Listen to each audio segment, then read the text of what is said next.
Hello guys, এটা দেখেন আমাদের প্রথমে বোট। এটা দেখেন অটোমেল। হ্যালো, এটা দেখেন প্যালিশিং, মিলিং, ডিজাইল সব কিছু।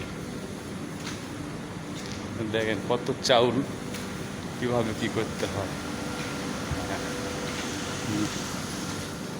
আর দেখেন এই যে আজকে আমি শটারের উপরে যাচ্ছি। হ্যাঁ, আপনাদের শটার দেখান না। এই যে দেখেন ডিজিটাল, এটা শটার। এখান থেকে চাউল বাছাই হয়।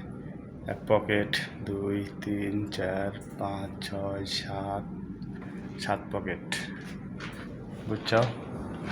দেখছো আমি কোথায় আছি? এই যে নামতেছি।